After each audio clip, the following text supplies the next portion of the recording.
Buenas tardes con todos, bienvenidos a los que se están conectando por Zoom, bienvenidos a los que se están conectando por Facebook.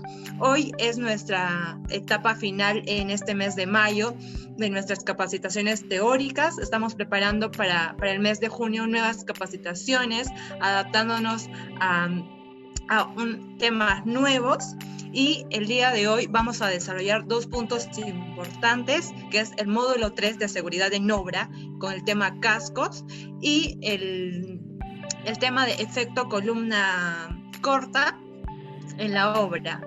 Hoy tenemos la dicha de tener a dos especialistas, dos de nuestros especialistas en la empresa, quien es la ingeniera Daniela Sanabria y el arquitecto José Vela, quienes van a desarrollar estos dos temas. Quiero agradecer además a cada uno de ustedes que ha estado presente en este ciclo de capacitaciones durante todo el mes, puesto que ustedes han sido muy importantes para que nosotros podamos desarrollar cada una de estas capacitaciones. Gracias por sus recomendaciones, gracias por cada uno de los mensajes que recibimos en nuestra red social Facebook, también en los grupos de WhatsApp o en los mensajes que hemos recibido por las charlas, las recomendaciones, las dudas, las preguntas. Muchas gracias a todos los que han participado en esta capacitación. Además de eso, vamos a presentar a continuación a nuestra ingeniera, quien va a desarrollar el tema de seguridad en obra. Por favor, Daniela Sanabria.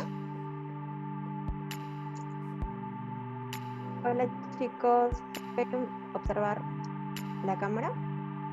Sí, Daniela, te vemos.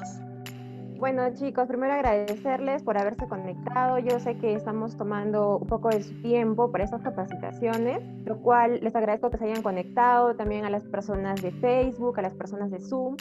Muchas gracias por haberse conectado, es muy importante que ustedes estén acá.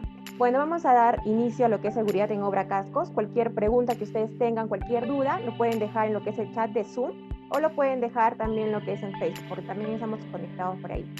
Entonces vamos a tener todas sus consultas, todas sus dudas y bueno, vamos a iniciar la charla. Sí, gracias Daniela. Como ya lo mencionó, pueden dejar mientras se desarrolla la capacitación, y si tienen una duda pueden dejarla ya en nuestra bandeja de chat por Zoom o por los comentarios en Facebook, que nuestro equipo en redes sociales va a estar atento a cada una de sus preguntas para que nosotras las podamos recibir.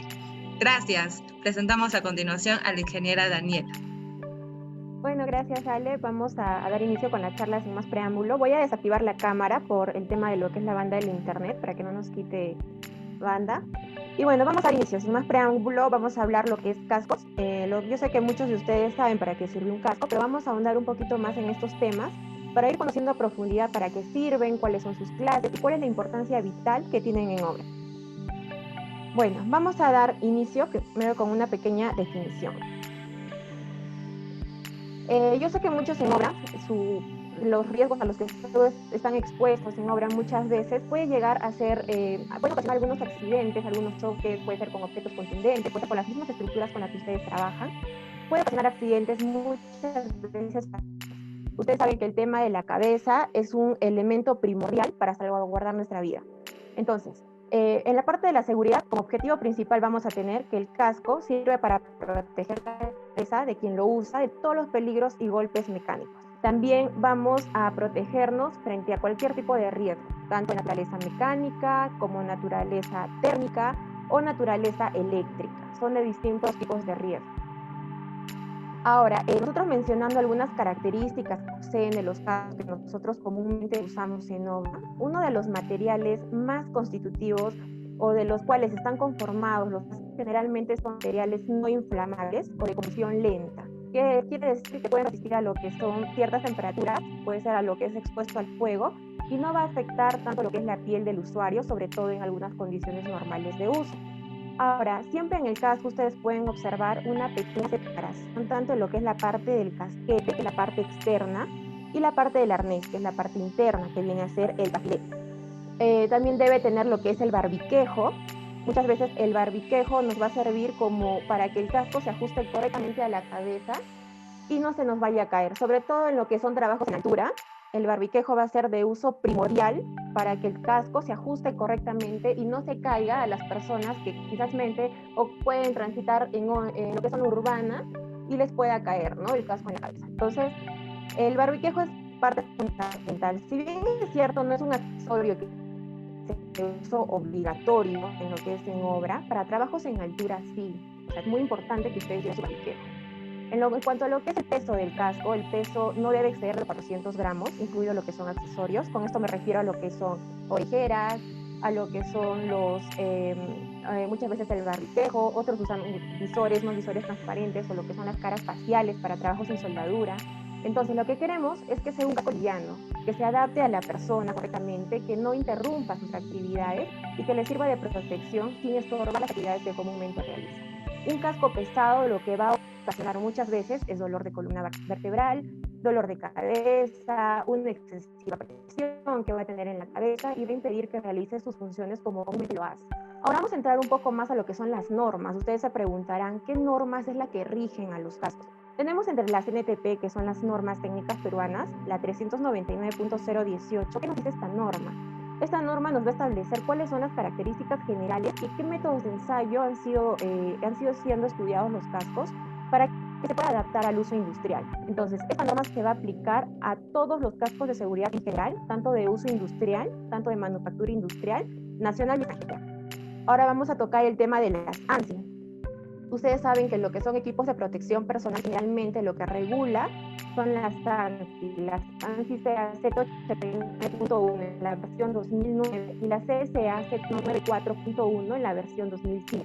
Entonces, estas normas ANSI son los estándares que tenemos que seguir, estándares industriales para los tipos, clases de cascos. Entonces, estos estándares van a incluir tanto lo que son especificaciones para que los cascos nos ofrezcan alguna protección entre golpes tanto superiores como laterales. Y luego estamos con las normas europeas, y esta es una norma general para los cascos, nos va a especificar lo que son requisitos, cuáles son los métodos de ensayo, para que el casco que nosotros usamos en obra obtenga una buena certificación. Con esto me refiero a que esta norma europea prueba los cascos, tanto como pruebas obligatorias y en pruebas opcionales. Ahora, ustedes dirán, pero ya hemos visto cascos en obra, ¿cuáles son las partes de este casco en seguridad? ¿Y de qué se va a encargar cada una de estas? En sí, hablando en términos generales, vamos a hablar tanto de la parte externa como de la parte interna. En la parte externa vamos a hablar de lo que es el casquete, muchos lo conocen como cascarón, concha, entonces nosotros en todo a lo largo de la charla lo vamos a conocer como casquete. Vamos a hablar de lo que es la visera, que es la parte que va a cubrir los ojos, el ala, el barbiquejo, vamos a hablar de la banda de sudor, la maca, la nuquera, el tafilete en sí en su conjunto y lo que es la suspensión. Entonces, vamos a hablar ahora de lo que es el armazón. El armazón me refiero a la parte externa del casco. Vamos a empezar con que es el casquete. El casquete va a ser material duro, de terminación lisa, que nos va a constituir una forma externa general del casco. Esto nos va a servir de protección frente a los objetos, los golpes que vayamos a recibir en la cabeza. La visera va a ser una prolongación del casquete, sobre todo esta se va a encontrar por encima de los ojos. Y lo que va a generar es una protección, como les dije, en la parte de la visión, y lo que es el ala. El ala es toda esta parte que circunda todo lo que es el casquete, la parte que bordea. Ahora vamos a hablar un poco más sobre lo que es el arnés. El arnés es la parte interna del casco, que viene a ser el tafilete. Muchos lo conocen como el tafilete. El arnés va a estar compuesto de la base de nuca, o muchos lo pueden conocer como la banda de nuca. Esta va a ser la banda regulable, esa pequeña tuerquita que vamos a encontrar en la parte de la nuca, que vamos a ajustar un casco de acuerdo a lo que nosotros nos vamos a sentir cómodos. No tiene que ser ni muy holgado, o sea, ni muy suelto, que pueda obstaculizar las actividades que comúnmente nosotros realizamos en obra, ni muy ajustado, que ejerza demasiada presión y nos cause ciertos dolores de cabeza y sea molesto para trabajar en obra. Ahora vamos a tener lo que es la banda o la base de cabeza. La base de cabeza generalmente es esta parte del arnés que va a rodear totalmente la cabeza. Este es fundamental para la protección contra caída de objetos o golpes de objetos. Generalmente esto tiene que representar la circunferencia mayor de la cabeza. Esto es lo que representa muchas veces las tallas en los cascos. Dirán, ya, voy a comprar un casco, pero ¿cuál es la talla adecuada que tengo que utilizar? Tenemos que medir el diámetro mayor de la cabeza para tener un casco adecuado a la medida craneal que tenemos nosotros. Y bueno, el barbiquejo que les mencioné, que si van a trabajar en altura, es muy importante que lo lleven, que lo tengan puesto para evitar que el casco se caiga, porque ustedes saben que si un casco tiene alguna caída o simplemente tiene choque fuerte, entonces hay que ser reemplazado inmediatamente. En lo que es el tema del barbiquejo, como les dije, para trabajos en altura, yo sí recomiendo que lo usen siempre. Para trabajos que comúnmente puedan realizar en la parte plana, en la parte inferior de obra, generalmente no, pero en parte de la zona de altura sí. Ahora, para que un casco cumpla con algunas condiciones, vamos a mencionar unas cuantas de estas. La primera, tiene que hacer que el casco se adapte perfectamente a la estructura craneal del trabajador y se sienta cómodo. Ustedes tienen que sentirse muy cómodos con los equipos de protección que llevan a obra. Ahora, si bien es cierto, quien elige el casco es una persona especialista o la persona encargada que conoce los riesgos a los que ustedes están expuestos comúnmente y día a día, es un trabajo digno de admirar de ustedes, de los maestros de obra. Entonces, la persona tiene que conocer los riesgos que ustedes se enfrentan. De acuerdo a esos riesgos, elabora una lista de riesgos y elige cuál es el casco con las propiedades adecuadas para el trabajo que ustedes realizan. Porque la persona que lo tiene que llevar son ustedes. Si bien es cierto que otro lo elige, pero ustedes lo llevan día a día. Entonces, este armazón externo lo que tiene que resistir es tanto la deformación como la perforación. Esto me refiero a que si un objeto cae, no tiene por qué destruir el casco, sobre todo tiene que protegerlo. Ahora, ustedes se preguntarán, estas líneas de encima del casco, ¿de qué nos protege, de qué nos cubre, no? Estas líneas que se encuentran encima del casco son las encargadas de disipar toda la fuerza con la que viene un objeto. Digamos, hay un objeto pesado encima del casco, lo que hace que lo centra al objeto, o sea, centra la fuerza con la que viene el objeto y disipa todas las fuerzas que se encuentran por las partes laterales. Lo que genera es un tipo de, como se puede decir, de amortiguador entre lo que es el arnés y el casquete para que este objeto no nos perjudique directamente a nuestra cabeza. Ahora vamos a hablar sobre lo que es la parte del arnés, el tafilete, que muchos de ustedes conocen. ¿Cuál es su propiedad de este tafilete? Este tafilete nos va a proteger la parte craneal, por eso es que tiene una distancia con lo que es el casquete. Lo que va a hacer va a absorber y que no se transmitan todas las fuerzas a la parte craneal. Es decir, si un objeto puntiagudo, digamos, pueda caer desde una altura máxima, más de 2 o 3 metros, lo que va a hacer el tafilete es aislar la fuerza con la que viene el objeto y disipar, como les dije, las fuerzas laterales. Entonces es una especie de amortiguador. Ahora, cuando nosotros vamos a adquirir un casco, tenemos que tener en cuenta el marcado, las partes de alto relieve que vienen, que muchos pueden ver ciertas palabras que vienen en los cascos que recién adquirimos. Vamos a encontrar lo que es el CE. Este CE es la certificación europea que tiene el casco, es decir, que está certificado para que las personas lo puedan usar comúnmente en obra. Vamos a encontrar o bien en relieve, en un alto relieve, donde podamos pasar los dedos, lo podamos sentir, o puede ser también impreso, muchas veces impreso. ¿Qué vamos a encontrar en los cascos? Vamos a encontrar que está certificado por una norma europea, la N397. Vamos a encontrar los datos del fabricante, quién es el fabricante. Hay de distintos tipos de fabricantes en el mercado. Vamos a encontrar en qué año y qué trimestre de fabricación fue hecho. Vamos a encontrar el tipo de casco o modelo, en muchos casos. La talla, vamos a encontrar las indicaciones complementarias, como instrucciones, recomendaciones, esto de acuerdo sobre todo a la ficha técnica. Entonces vamos a seguir la ficha técnica del casco que estamos comprando. En esta ficha técnica vamos a encontrar todo lo que es cómo se tiene que limpiar, cómo se tiene que desinfectar, cuál es su mantenimiento, cuáles las revisiones periódicas que tenemos que darle. Y muchas veces vamos a encontrar lo que es el gráfico polar. Este pequeño círculo que vamos a encontrar en los cascos, tanto en la parte superior, en la parte de la visera lo podemos encontrar, o en la parte trasera. Vamos a ver el primer ejemplo, que es la parte trasera, por ejemplo. Entonces, el casco fue fabricado, en este caso, el 3 de enero del 2006. ¿Cómo lo sabemos? Vamos a ver esta pequeña rueda, como pueden observar, en el caso 1, y vamos a encontrar que viene del 1 al 12. ¿Esto qué nos indica? Los números de meses. Entonces vamos a ver que la flecha apunta hacia el número 1. Quiere decir que está fabricado en enero. ¿De qué día? Más o menos en enero. Vamos a ver ese gráfico pequeño. No todos tienen los días. Algunos proveedores ponen el día en que ha sido fabricado. En este caso la flecha nos indica que ha sido el 3 de enero. ¿De qué año? En el centro podemos encontrar el 06. Entonces ha sido fabricado el 3 de enero del 2006. Ahora, en el caso 2, vamos a encontrar que fue fabricado el 7 de julio de 2001. ¿Por qué? En la parte de la visera, nuevamente, vamos a ver el gráfico polar, del 1 al 12. Entonces, son el número de meses. La flecha apunta hacia el número 7, quiere decir que ha sido fabricado en julio el día 7, como marcan la rueda que se encuentra en la parte derecha, y el año que se encuentra en la parte central, que dice 01, quiere decir que ha sido fabricado el 7 de julio del 2001. Para algunos casos en específico también, algunas actividades que necesitan una mayor protección, en este caso vamos a encontrar que, digamos, la protección puede ser de menos 20 grados centígrados o menos 0,30 grados centígrados. ¿Esto qué quiere decir? La resistencia a impactos a muy baja temperatura o a muy alta temperatura. Depende de la temperatura a la que estamos expuestos. Vamos a encontrar lo que es el aislamiento eléctrico, los BAC. Por ejemplo, en este caso es un ejemplo 440 BAC. Y vamos a encontrar lo que es, por ejemplo, la resistencia a la deformación lateral. ¿Cuánto de resistencia a la deformación lateral tiene? Y vamos a encontrar el MM, que es la resistencia a las salpicaduras de metal fundido. Como les digo, eso no es obligatorio que venga en todos los cascos, esto generalmente es para trabajos en específico. Ahora, entrando a lo que son tipos y clases de casco. Vamos a encontrar, según la norma, como les mencioné creo al inicio, la N397 en la versión 2011, que nos va a especificar qué requisitos y métodos hay para la certificación en cascos. Vamos a encontrar los de tipo 1 y los de tipo 2. En este caso, el de tipo 1, estos son los cascos que todos usamos en obra, en general. Son los cascos convencionales.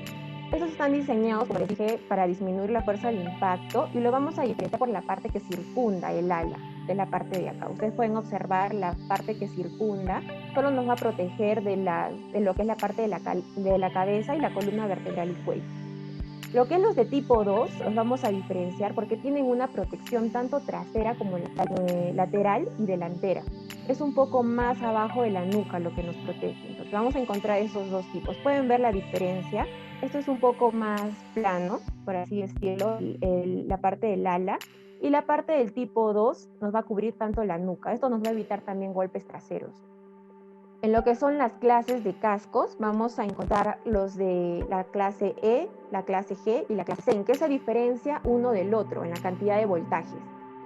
Muchas veces los de clase E van a resistir más de 20.000 voltios. Es un alto voltaje a los que estamos expuestos. Generalmente esto es para trabajos eléctricos. Los de clase G, que van a ser 2.200 voltios, ya es un poco menos. Y los de clase C, que vienen a ser los conductores, no van a proporcionar ningún tipo de protección frente a conductores eléctricos. Entonces, como les digo, los tipos de cascos y las clases, según lo adecuamos según a los riesgos a que estamos expuestos. Ahora, como hemos hablado de estos posibles riesgos, ¿cuáles son estos riesgos? Entonces, muchos ejemplos, les voy a poner, por ejemplo, si yo estoy en una condición térmica elevada, entonces mi casco, ¿qué tiene que tener? Tiene que tener una protección frente a las bajas y las altas temperaturas. Por ejemplo, yo estoy trabajando relacionado por lo que es las corrientes. Lo que tenemos que tener la seguridad que el casco tenga un aislamiento eléctrico. Si digamos, estoy, no sé, trabajando en lo que estoy en un primer nivel y en el segundo nivel también están ejerciendo muchas actividades. Puedo estar sujeto a lo que son las caídas de objetos o pueden ser choques de objetos. ¿Qué voy a elegir? Un casco que tenga la resistencia de la perforación adecuada según las normas europeas, la N397 en la versión 2011. Entonces, esto es de acuerdo, el casco que vamos a elegir, de acuerdo al riesgo al que estamos expuestos, buscar el origen, la forma, y cómo es la forma de protegernos nosotros. Entonces, ¿esto quién lo identifica? El personal de seguridad, la persona encargada de velar por la seguridad en obra. Ahora, algunas recomendaciones para el uso del casco. Generalmente el casco siempre tiene que quedar, al momento de ajustarlo, tiene que quedar una pequeña separación de 20 milímetros. Estos 20 milímetros no necesariamente tiene que ser 20 milímetros, puede ser de 20 a 22 más o menos aproximadamente, de manera que esto nos va a servir como una especie de colchón, es como que nos va a servir, yo le digo amortiguación, otros le dicen como especie de colchón, porque va a absorber todos los impactos que nos vaya a caer en la cabeza y disipar las fuerzas en las partes laterales. Ahora, cuando terminemos nuestro trabajo, no es recomendable dejar nuestros cascos expuestos al sol, porque deteriora las propiedades del que está hecho. No usemos pinturas, no usemos solventes, no le pongamos stickers metálicos, sobre todo si vamos a trabajar con la parte eléctrica. No tapemos las fisuras, las rajaduras de nuestro casco. Si este casco ha tenido un impacto fuerte, ha resistido un impacto fuerte, y si bien no podemos, nosotros de vista decimos, este casco todavía funciona, ¿no? Pero no, ya cuando un casco ha tenido un fuerte impacto, es recomendable tirarlo. cuando el casco, digamos, hemos estado trabajando en un andamio y se nos cayó el casco al primer nivel, también es recomendable cambiarlo porque ya no tiene las propiedades que como lo hemos comprado, como lo hemos adquirido. Pierde ciertas propiedades. Ahora, ¿cómo inspeccionamos nuestros cascos de seguridad? En 3 simples pasos. Primero vamos a ver la parte exterior, el casquete, como les mencioné. Tenemos que observar que el casquete no tenga ni fisuras, ni rajaduras, ni que se haya perdido el color. Tenemos que ver la flexibilidad del casco. ¿Cómo podemos observar nosotros la flexibilidad del casco? Ajustamos la parte delantera, la parte frontal con la palma de la mano y la parte trasera. Hacemos un pequeño ajuste con las manos. Si este empieza a hacer un crujido, quiere decir que el casco ya está deteriorado, que no tiene las mismas propiedades y es recomendable cambiarlo. La suspensión es muy importante, el tapilete no tiene que encontrarse roto, o las tiras que encontramos en la parte interna no tienen que encontrarse rasgadas, tienen que encontrarse en perfecto estado. Ahora, ¿cómo le damos mantenimiento a nuestra seguridad? Primero tenemos que hacer inspecciones periódicas cada semana, lo que generalmente se aconseja por lo que es el juicio de expertos, pero muchas veces en obra no todos realizan las inspecciones cada semana. Lo que realizan son inspecciones periódicas, muchas veces quincenales, muchas veces mensuales. Yo he visto en obras que realizan hasta mensualmente las inspecciones para sus cascos. Ven si el casco está rajado, ha sufrido algún impacto, le preguntan al trabajador, o si ya muchas veces está medio escamoso, el material se está saliendo, también para renovar el casco. No tenemos que guardarlo expuesto a lo que son los rayos solares. Como les dije, los rayos del sol deterioran el material del que está fabricado el casco, y tenemos que guardarlo tanto en forma horizontal, en pequeños estantes metálicos, puede ser el estante que tengamos en obra, pero sin estar expuesto al sol. O también pueden ser los cascos, podemos colgarlos, muchas veces los cuelgan los cascos. Ahora, es muy importante que no les añadan peso a los cascos. Muchas veces he visto que los ponen, digamos, en cajas y encima todos los cascos y encima les ponen herramientas, no sé, entonces se pegan al casco. El casco tiene que estar libre de peso encima. Ahora, ¿qué fecha se recomienda o cuánto tiempo dura un casco? ¿Cuánto es su fecha de vencimiento? Los cascos también tienen fecha de vencimiento. Se recomienda sustituir un casco después de los 3 años de fabricación. Algunos proveedores mencionan de 3, 4 hasta 5 años máximo de fabricación, de acuerdo a los proveedores, pero se recomienda teniendo en cuenta que no muchas veces tenemos que llegar a los 3 años para cambiarlo. Como les repito nuevamente, si es que el casco ha sufrido algún golpe, algún impacto fuerte, no tenemos que llegar a los 3 años para cambiarlo. Podemos cambiarlo. Este impacto puede suceder a la semana, puede suceder al mes, entonces ya es recomendable cambiarlo. Pero si no hemos sufrido ningún impacto, el casco se encuentra en perfectas condiciones, generalmente son 3 años después de la fabricación del casco. Ahora, los cascos fabricados con polipropileno, que algunos de los cascos que están fabricados es este tipo de material del casquete, son de polipropileno, polietileno, el ABS, no se alteran lentamente. Generalmente se recomienda este tipo de material cuando hacemos trabajos hacia lo que es la luz solar. El peligro de aplastamiento es recomendable en lo que son trabajos en espacios confinados, en túneles. Es recomendable que los cascos de poliéster o policarbonato reforzados con fibra de vidrio. Ahora, para darle un mantenimiento al casco en estos tiempos de lo que es el COVID-19, yo sé que muchos van a querer desinfectar sus EPPs. El casco lo pueden lavar con agua y jabón antibacterial. En este caso, no tenemos que cepillarlo con ninguna clase de abrasivos ni derivados de petróleo. No tenemos que pintarlos. Yo sé que muchos lo pintan para reconocer de quién es el casco, pero no tenemos que pintarlo, no tenemos que perforarlo o hacerle algún tipo de agujero para reconocerlo, y no tenemos que utilizarlo para actividades que no sean más que solamente proteger la cabeza, no para otro tipo de actividades contrarias o ajenas. ¿Qué otros accesorios le podemos añadir al casco? Al casco le podemos añadir distintos tipos de accesorios. Le podemos añadir las orejeras, estos tapones, le podemos añadir lo que son los visores, las caras faciales. Esto generalmente lo hacían para trabajos de soldadura. Yo creo que ahora, por estos tiempos de COVID-19, muchos van a optar por lo que son estos visores transparentes que van a proteger nuestra cara.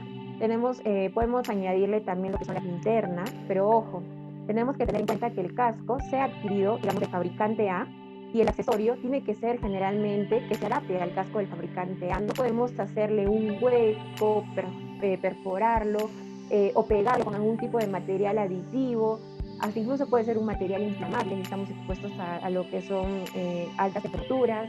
Entonces tenemos que hacer que el accesorio se adapte perfectamente a la estructura del casco sin tener que modificar la estructura, la parte externa del casco, ¿no? Porque el casco en general va a funcionar como un solo elemento. Entonces, tenemos que ver que estos accesorios se adapten sin ningún tipo de modificación a nuestros cascos. Yo sé que muchas veces cuando trabajan de noche, algunos utilizan las lámparas, entonces es recomendable usar estas lámparas con ligas para que no tengamos que pegarla o hacer algún tipo de incisión para que se pueda acomodar los cascos. Ahora, ¿qué documentación vamos a llenar para lo que es la protección de la cabeza? Muchas veces en obra están llenando cierto tipo de documentación para verificar los EPPs en general, no solamente los cascos, verifican los EPPs lo que son, verifican el cambio de guantes, verifican cuánto tiempo se van a cambiar los cascos, o van a verificar cada cuánto tiempo vamos a renovar lo que son zapatos de seguridad, todo lo que son equipos de protección personal. Lo que tenemos que hacer en esta documentación es llenar, bueno, el proyecto del que estamos encargados, o el número de contrato, muchas veces de la obra, la empresa que está haciendo esta inspección, cuál es el área de trabajo. Les dije que es muy primordial el área de trabajo por el tema de los riesgos. No todos estamos expuestos a los mismos riesgos, entonces llenamos los nombres y apellidos y la actividad que ellos desarrollan, que es muy importante, y vemos si es que utiliza el EPP, si es que es conforme a la actividad que está realizando, si es que este EPP está en perfecto estado de conservación y que es conforme a la actividad que realiza y cuáles son las observaciones que pueda tener. Entonces ponemos por quién está elaborado, quién está revisado y quién está aprobado. Muchas veces yo he visto en obra, no solamente esta hoja, son distintos tipos de hojas. O sea, este modelo no es obligatorio que lo lleven según esa estructura. Yo he visto muchas obras que se adaptan a otros tipos de modelos un poco más entendibles, que incluso ponen en qué fecha de fabricación está el casco, para que lleven un contexto. Si en caso del casco, como les digo, no ha sufrido ningún impacto, ya lo que es el área de seguridad ya tiene, más o menos, tiene mapeado en qué fecha han adquirido el casco, cuál es su fecha de fabricación y en qué tiempo hay que renovarle el casco a la persona, porque es muy importante cuidar nuestra cabeza. Ustedes saben que cualquier golpe en la cabeza puede ser fatal, entonces hay que cuidarnos, hay que protegernos y espero que estas indicaciones que les brindamos les sea muy útil a ustedes en obra, ya que es muy importante cuidar nuestra salud ante cualquier riesgo que estamos expuestos, ¿no? Muchas gracias, Ale. Espero que si tienen alguna pregunta la puedan dejar por el chat o lo puedan dejar por lo que es por Facebook Live. Gracias.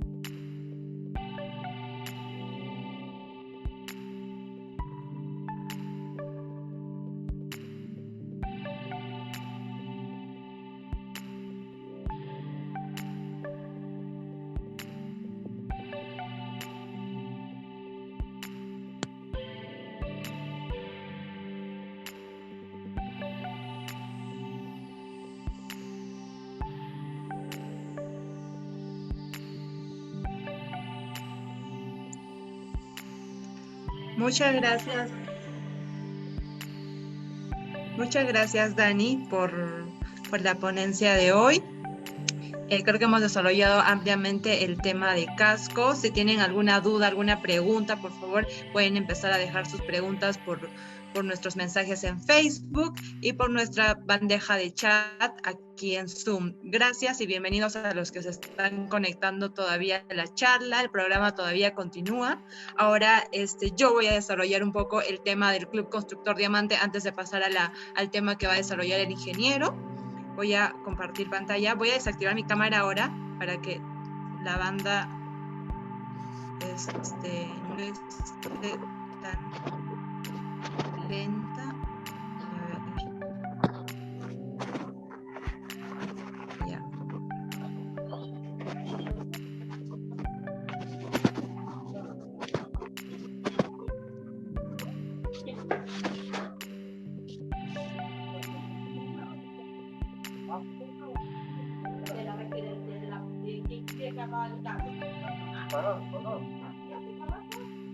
Perfecto.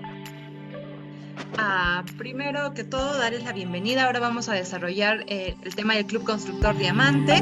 Antes de eso, queremos comunicarles que nosotros ya hemos iniciado nuestras operaciones con todos los permisos que nos dio el gobierno, con todas las medidas de seguridad para poder llevarles el producto de manera segura a cada una de las obras que se hayan quedado en construcción. Cualquier cosa, cualquier consulta con el asesor de venta que ya lo deben tener, o si no, a mi número que es el 95 831 30 95 para cualquier consulta y cualquier duda. Vamos a pasar al tema del Club Constructor Diamante, que es un programa que en Ladrillera manejamos, que es en base a acumular puntos y en la compra de ladrillo por millar, donde el millar equivale a 10 puntos. Y en base a eso, puedes ir a acumular diferentes puntos como licuadoras, microondas, televisores, hasta un viaje y 1000 ladrillos. Es así que puedes ir acumulando mientras vas adquiriendo el producto o recomendándolo. Tenemos diferentes beneficios adicional a y cualquier duda, cualquier consulta, como ya lo mencioné, al 95 831 30 95. Vamos a hablar un poco sobre los beneficios que nos tiene empresa para cada uno de ustedes que trabaja en obra. Tenemos las capacitaciones como esta, que antes, como pueden ver en la primera foto de la parte izquierda, tenemos las capacitaciones que eran presenciales, donde desarrollábamos diferentes temas. Ahora las hemos pasado a digitales, donde también estamos desarrollando los temas, y quiero comentarles de que para nuestras fechas en junio estamos preparando capacitaciones prácticas, donde ustedes a través de su pantalla puedan observar directamente las actividades en alguna obra. Y así tenemos un mega evento que lo realizábamos anualmente. El año pasado desarrollamos un concierto. Este año no se va a poder dar de manera presencial, pero estamos planeando una actividad especial para ustedes también. Tenemos el asesoramiento continuo en las obras, directamente con nuestros especialistas que los pueden visitar para cualquier consulta, para poder asesorarlos en los usos de nuestros productos. Tenemos los premios y muchas cosas más. Quiero presentarles también nuestra aplicación Diamante Constructor. Lo pueden encontrar en el Play Store de manera gratuita como Diamante Constructor, lo vuelvo a repetir, donde pueden visualizar los puntos que van a ir acumulando mientras se va realizando la suma por la compra de ladrillo, el cálculo de material que pueden realizar en diferentes actividades en la obra, como son los muros, tabiquería, los techos, etcétera, y cotizar de manera directa nuestro material dependiendo a la zona en la que se encuentren ustedes. Y también les voy a mostrar las agencias que están cerca a su ubicación. Además, podemos encontrar también cada una de nuestras charlas que estamos subiendo al aplicativo para que puedan ponerse al día o para verificar si no han entendido algún punto. Proyectamos también nuestros eventos que tenemos, las capacitaciones, los manuales que los hemos subido en PDF, etcétera. Y bueno, recalcarles de nuevo mi teléfono, que es el 95 831 30 95. Mi nombre es Alejandra Sotomayor. Muchas gracias, agradezco la atención brindada en este momento. Y comentarles, continuando con el programa, voy a activar mi cámara, perdón. Continuando con el programa, vamos a presentar la última ponencia de la tarde, que está a cargo de José Vela, nuestro arquitecto, nuestro especialista, quien ha visitado muchas de las obras durante estos años, y también lo pueden comunicarse con él para que pueda visitar sus obras. Quiero presentar al arquitecto de nuestro equipo de especialistas, quien es Daniela y el arquitecto José. Están preparando capacitaciones ya más prácticas, donde ustedes van a poder visualizarlo a través de sus pantallas. Bienvenido, arquitecto, buenas tardes. Hola, ¿qué tal? ¿Cómo están todos? Hola, Alejandra, gracias por la presentación. Dani, muy buena la presentación. Qué gusto ver que seguimos trabajando con el mismo nivel de calidad. Bueno, pasando ya a mi capacitación, primero comparto pantalla, les hago una breve explicación y de ahí corto mi video tal como solemos hacer ya en las capacitaciones. Me da un segundo.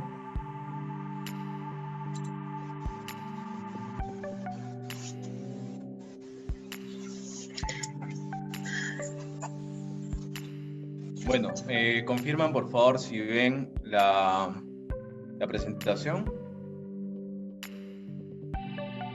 Confirmado. Queda, muchas gracias maestro. Listo, un gusto como siempre decimos, porque la verdad que es complicada esta situación, pero siempre es bueno tener cerca a aquellas personas que nos importan. Y dentro de todo están ustedes, maestros, que siempre trabajan de la mano de nosotros y confían en nuestros productos, confían en la calidad del trabajo y producto que brindamos. Gracias, muchas gracias por estar acá, darnos un poco de su tiempo y abrirnos las puertas de sus casas, porque bueno, están desde sus casas o desde algún punto de trabajo que ya se haya habilitado.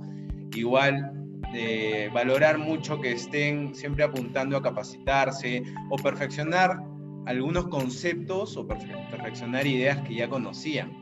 Entonces, eso es muy, muy loable y la verdad que yo lo valoro mucho. Espero seguir teniendo con ustedes este contacto directo, que definitivamente así se va a dar, gracias a Alejandra, a cargo del Club Consultor, y a todo el equipo de marketing que hace posible esto. Voy a cortar mi video para que no tengamos problemas con lo que es ni el audio, ni la banda, ni la transmisión de la presentación. Un gusto tenerlos de nuevo y espero que sea del agrado de ustedes. Bueno, hoy día vamos a hablar de una falla que se suele dar en las construcciones porque posiblemente no lo vemos de manera muy pronta, no lo vemos como algo importante, o en algunos casos simplemente no lo consideramos, o sea, lo pasamos por alto. Y este caso es el famoso efecto de columna corta, que también se conoce como columna cautiva o ventana cautiva. Vamos a ir por etapas, como hemos ido avanzando en estas presentaciones. Como bien saben, nos gusta etapabilizar para poder tener más claro cada uno de estos puntos que nos permiten llegar a un mejor análisis. Tenemos 4 etapas, donde primero vamos a analizar dónde es que encontramos este error o dónde podemos encontrarlo. Esto también se relaciona directamente a un producto, a uno de nuestros ladrillos. Después haremos un análisis de algunos conceptos, de algunas palabras, qué significan, pero va a ser algo un poco breve para no marearnos tanto en lo que es las definiciones. Luego pasaremos a un análisis funcional para entender por qué se da y en qué puntos se puede dar. Y para finalizar, algunas sugerencias que nosotros damos de cómo podemos solucionar y en el mejor de los casos evitar. Ya saben que es mejor prevenir haciendo un mejor cálculo, un análisis estructural, que al final está resanando algo que simplemente ya se encontró un punto de falla. Partamos por este primer punto, que es preguntarnos y entender dónde se presenta esta falla. Los que ya nos vienen siguiendo, me da un segundo, quiero habilitar lo que es las anotaciones. Listo. Los que ya nos vienen siguiendo durante todas estas presentaciones ya conocen esta imagen, que es una imagen referencial, para entender dentro de este modelo mínimo, un modelo súper simple, de qué estamos hablando. Entonces, no estamos hablando obviamente de techo. En el techo tenemos columnas, y hablamos de columna corta, y eso está descartado en primera instancia. No hablamos de muro portante.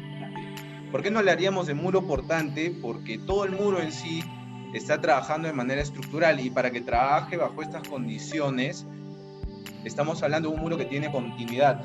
Esto está estimado en la norma E070. Aquellos que ya nos vienen siguiendo ya la conocen mejor que antes, o posiblemente ya están afinando más los conocimientos que tenían. Entonces no estamos hablando de estos dos casos, porque a mano derecha observamos este muro que es de tabiquería, porque su continuidad, o por lo menos la conexión que tenga desde la base hasta la viga solera, está viéndose truncada por una ventana corrida, por esta ventana que va de columna a columna y evita que la viga solera tenga contacto con el muro de ladrillo. Significa que este muro no es confinado en sus 4 lados, y este muro no va a resistir cargas. Es un muro, como a veces decimos en campo, un muro de relleno, solo para separar ambientes.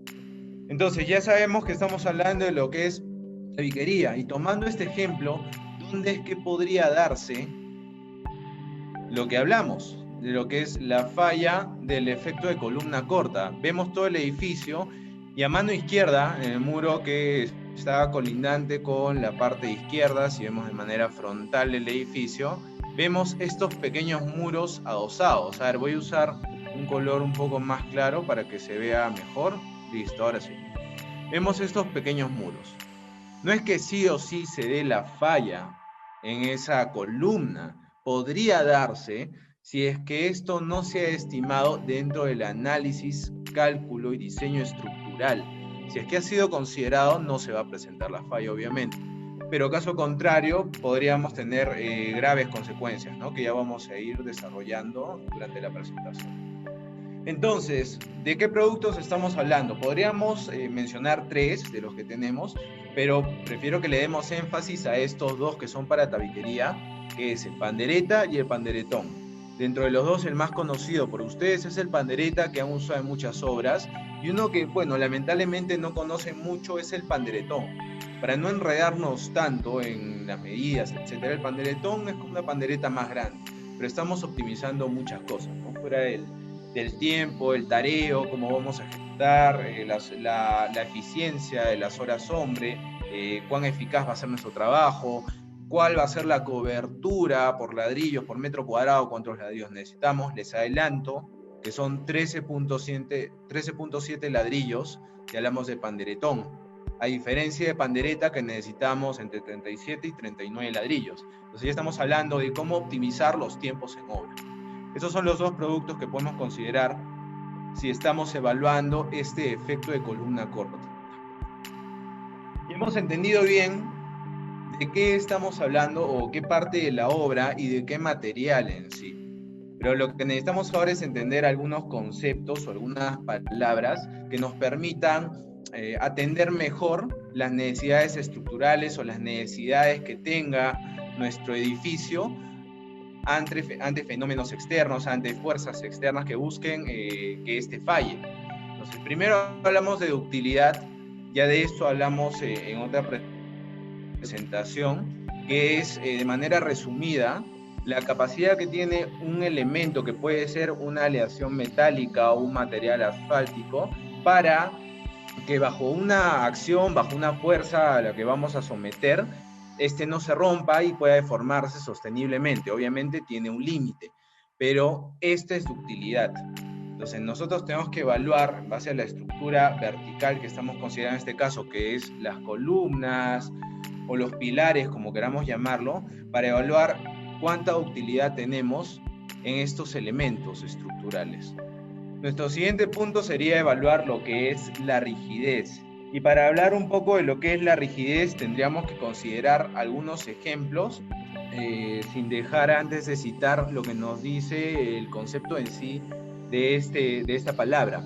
Que en ingeniería, la rigidez es una medida cualitativa de la resistencia a las deformaciones elásticas producidas por un material que contempla la capacidad de un elemento estructural para soportar esfuerzos sin adquirir grandes deformaciones. Ahora, la rigidez tiene relación, si hablamos de columnas, entre el material que utilizamos, o sea, de qué está conformada esta columna, ya sabemos bien de qué en obra, la longitud, según concepto nos dice la barra, la longitud en este caso de la columna, y el área de la sección a la que vamos a aplicar, la que va a soportar de manera transversal esta fuerza. Entonces imaginemos, tenemos estos elementos que son columnas adosados a las respectivas losas. Tenemos una plataforma en cada uno, plataforma de base, que vendría a ser esta de acá, y la losa superior, que lo que va a hacer es confinar. Ya después vamos a ver otros elementos, otros ejemplos que nos van a ayudar a entender mejor. Entonces estamos hablando que hay una relación entre el material. Considerando que el material entre todos estos elementos estructurales o columnas es el mismo, lo que tenemos que evaluar es la longitud de la columna o la barra, si queremos hablar de conceptos, y el área de la sección. ¿Qué quiere decir? Que mientras esta barra sea más alta, va a tener menor rigidez, pues una deformación con mayor facilidad. Digamos que a todos aplicamos la misma fuerza. A todas estas columnas. Aplicamos la misma fuerza y ¿qué va a pasar? ¿Cuál va a ser nuestro siguiente análisis? ¿Cuál es la altura de las columnas que van a soportar esa fuerza? Y otro, ¿cuál va a ser la sección? Es diferente que tengamos una columna con esta sección transversal a que tengamos una columna con esta sección. Esta columna va a tener mayor rigidez. Y si esta columna no es tan alta, aún más todavía. Entonces tenemos que considerar esos 3 elementos donde si hablamos de los materiales no tenemos que enredarnos mucho porque al final tendríamos que evaluar el diámetro de los aceros que utilizamos, entonces la resistencia que va a tener el concreto va a ser de 175, va a ser de 210, en casos excepcionales 280, entonces tenemos que considerar todos estos factores. Pero lo más importante sería la altura y la sección transversal que va a soportar esta fuerza acá, la fuerza que hemos dicho como fuerza F. Entonces, mientras más alto y más esbelto, este elemento se va a deformar con mayor facilidad. A ver si mis amigos de marketing me apoyan con el audio, por favor. Escucho eco y me parece que algunos van a escuchar mal también. Ok, ya analizamos esos elementos. Pasemos a lo que es el esfuerzo cortante, y no me voy a explayar mucho acá para no marearnos. Vamos a dar unos términos básicos para entender cómo es que funciona y a qué se refiere. El esfuerzo es el esfuerzo resultante interno ante una tensión paralela cuando se le aplica una fuerza. Entonces vamos a tener una relación entre la fuerza que se aplica a un elemento, en este caso vertical, que es la columna, y el área transversal a la que va a ser aplicada esta fuerza. Lo que nos va a dar este módulo, bueno, que se conoce como tau, y vamos a poder evaluar lo que es el esfuerzo cortante y las posibles deformaciones que vaya a sufrir esta columna o de manera global toda nuestra estructura. Entonces igual, regresamos acá, tenemos los mismos elementos, las columnas, nosotros evaluamos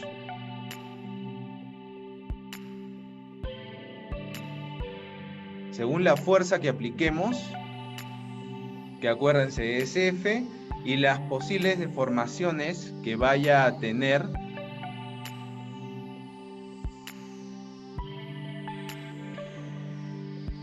nuestra columna.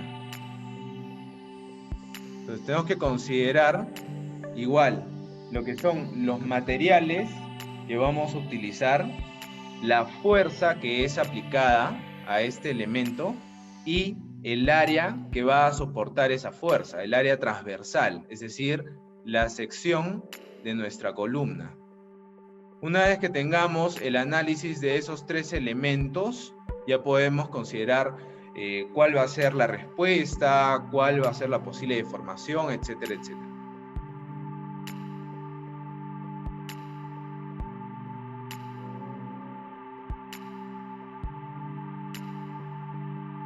Listo. Ya tenemos el análisis conceptual cerrado. Hemos entendido un poquito más de la rigidez, la utilidad, si hablamos de los aceros, por ejemplo. Ya entendemos un poquito más del esfuerzo cortante, de manera muy básica. Acuérdense que son módulos básicos, donde solo queremos un panorama amplio. Entonces ya podríamos hacer un análisis funcional, donde lo que tenemos que evaluar es cuál va a ser el desplazamiento. Y para efecto de estudio, en este caso esta presentación, creo que me permitan presentarles o mostrarles renderizar este 3D. Me confirma por favor mis amigos de marketing, los maestros, si pueden observar lo que estoy proyectando. Notorio, notorio. Perfecto, muchas gracias maestro. Entonces, vamos a analizar estos elementos. Vamos a tener como efecto de análisis esta simulación, donde tenemos una plataforma y tenemos una serie de columnas. Consideremos que todas estas columnas tienen la misma sección, todas estas columnas tienen la misma altura. Vamos a darle altura 250, que es lo que aproximadamente usamos en un hogar, 230, 240, 250, y es el mismo material. Estamos usando mismos aceros, todo igual, misma resistencia de concreto, etc. Entonces, ya que tenemos nuestro modelo para analizar, nuestro modelo a analizar, vamos a colocarle una simulación de losa.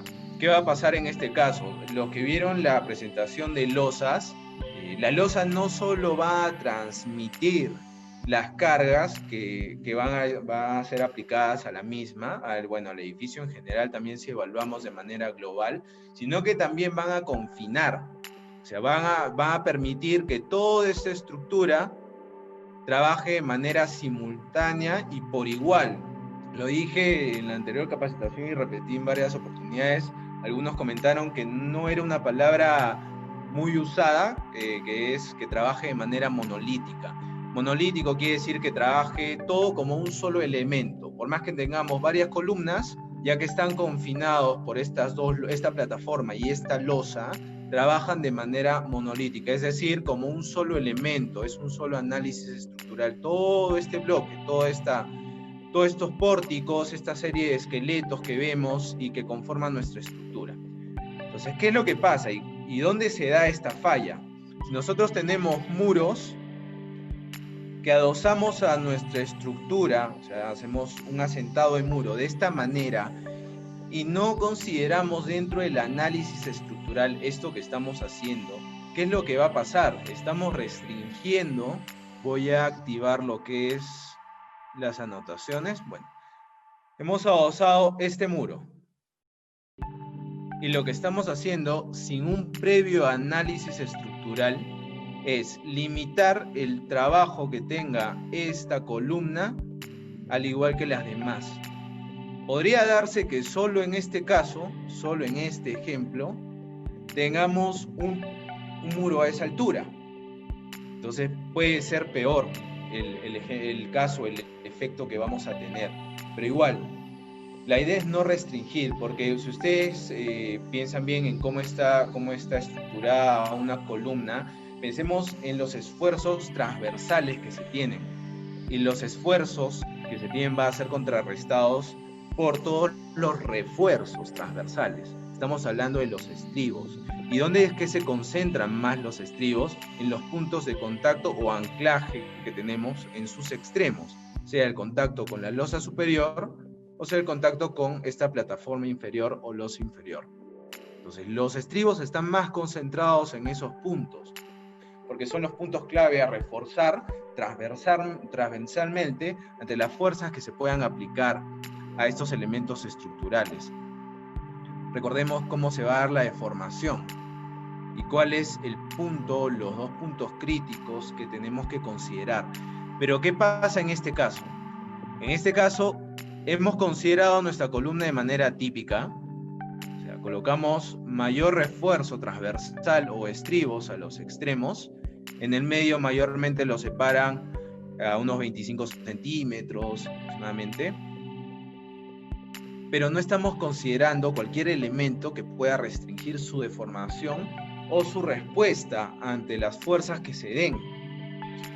Lo que hace las columnas, lo que hacen es disipar esa energía que se va a concentrar en la columna después de la fuerza aplicada. Se va a botar esa energía. Por eso que necesitamos que la columna sea hasta cierto porcentaje dúctil, o sea, tenga una capacidad para deformarse sin que se presente una falla. Pero en este caso, si vamos más a detalle, lo que está pasando es que nosotros estamos limitando ese movimiento y esa deformación en este punto que estamos observando de cerca.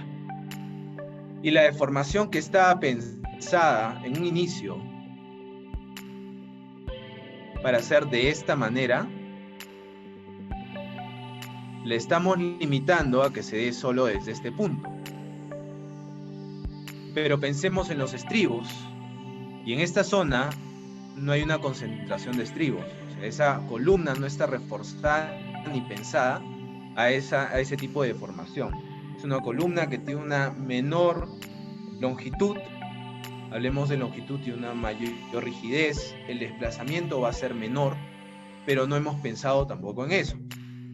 Ahora, el análisis solo va a ser local. Tenemos dos tipos de análisis, el análisis local y el análisis global. El análisis local es cuando nosotros evaluamos el punto de falla, dónde ocurrió, por qué ocurrió, etcétera, etcétera. En este caso sería esta columna si los demás muros fuesen muros portantes, por ejemplo. Estamos hablando de muros que van desde la base hasta el tope de esa columna. En toda su longitud es un muro confinado en sus cuatro lados. Pero tenemos el caso de este muro, el que hemos evaluado. Entonces, el análisis local sería en la columna que estamos observando. Pero el análisis más importante es el global, que es lo que va a pasar con todo este nivel. Y cuando pasamos a un edificio, ¿qué es lo que va a pasar con todo el edificio? Porque la falla va a ser más crítica mientras mayor sea la carga que apliquemos. sea la carga muerta, la carga que corresponde al edificio, las losas, etcétera, mobiliario fijo, o la carga viva, porque estamos aumentando también del piso a piso, la idea es que el análisis no solo se quede a un nivel local, también necesitamos hacer un análisis global, lo que nos va a exigir posiblemente nuevas condiciones para esta estructura o para esta estructura libre, que nos permita trabajar esas ventanas corridas, a menos que ese análisis determine que no podemos colocar una ventana corrida. Regresamos a la presentación. Entonces, ya hemos hablado de desplazamiento, el análisis local, global, donde hemos considerado las fuerzas transversales, las que nos van a exigir una respuesta o un esfuerzo cortante por parte de las columnas, la parte vertical de nuestro pórtico. Hemos hablado de las deformaciones que se dan. Sin embargo, esto ha sido pensado según los refuerzos transversales apilados o colocados de esta manera. En sus extremos están concentrados y en el centro, en muchos casos, si no son todos, se separan por 25 centímetros, por ejemplo. Entonces no hay una gran concentración en el centro, porque el punto crítico o los puntos críticos son los puntos de contacto, los extremos, por eso es que concentramos mayor esfuerzo transversal o los estribos. Ahora, podría darse de manera total, cuando tenemos un muro de tabiquería que está de lado a lado, de extremo a extremo, o sea, combinado entre las dos columnas, o tenemos el caso de un pequeño muro que solo está adosado a una de las dos columnas que corresponden a un solo pórtico. En el primer caso tenemos esta deformación que, según lo conversado, lo que hemos explicado en el 3D, es que toda esta columna, vamos a hacer un poquito de memoria, está pensada para sufrir esta deformación, por ejemplo. Sin embargo, al verse restringida en esta zona, el desplazamiento va a ser menor y el punto de falla va a ser acá, porque acá no tenemos mucho refuerzo, por lo menos el refuerzo necesario. En este caso, siendo más grave todavía, acá estamos restringiendo. Esta columna está pensada como para deformarse de esta manera, porque pertenece a un mismo pórtico. Sin embargo, estamos restringiendo esta zona, tiene el desplazamiento A, que es menor al desplazamiento B de nuestra columna libre. Y esto es lo que ocurre. Acá tenemos algunos ejemplos. Este es un colegio en Pisco, luego el terremoto de que, bueno, ya todos saben cuán desastroso fue. Y lamentablemente se da este efecto de columna corta en muchos casos en los colegios, porque tenemos ventanas altas, bueno, el colegio bajo un formato tradicional, donde las ventanas buscan ser altas para velar un poco por la privacidad del alumno, cuando tenemos muros colindantes a lo que es el entorno directo de este colegio. Y miren cómo es que se presentan las fallas. En este caso, que era el segundo ejemplo que vimos, el segundo caso, donde se restringe solo una columna que pertenece a un pórtico. Igual falla el resto de columnas, porque se están viendo forzadas o se están sometiendo bajo el desplazamiento de esta columna corta, pero el punto crítico va a ser la columna corta. Soluciones sugeridas.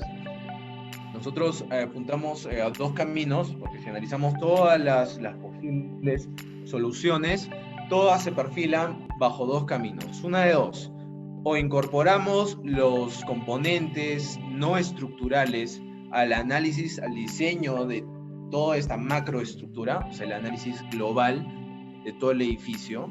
Evaluamos si hay que aumentar los refuerzos, si tenemos que ampliar la sección de nuestras columnas, si es que tenemos que evitar esas ventanas corridas de lado a lado, o convenientemente, que es la mejor opción para prevenir, aislamos los elementos que no son estructurales.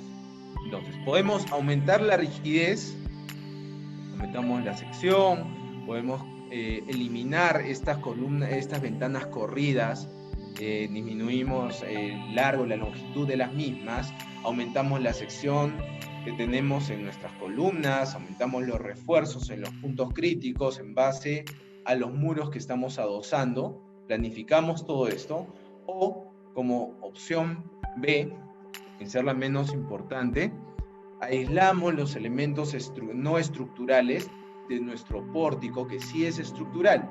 O sea, nosotros tenemos que recurrir a juntas que van a evitar el contacto durante el movimiento de este pórtico ante cualquier fuerza externa que vaya a ser aplicada a este elemento estructural, a todo este grupo estructural, y que no afecte tampoco este muro que no es estructural, que no tenga contacto, para que no se presenten fisuras a futuro, alguna falla en el muro o algo desagradable que va a exigir que estemos resanando muros o simplemente demoliendo para volver a levantar luego de hacer, ahora sí, un análisis de manera correcta.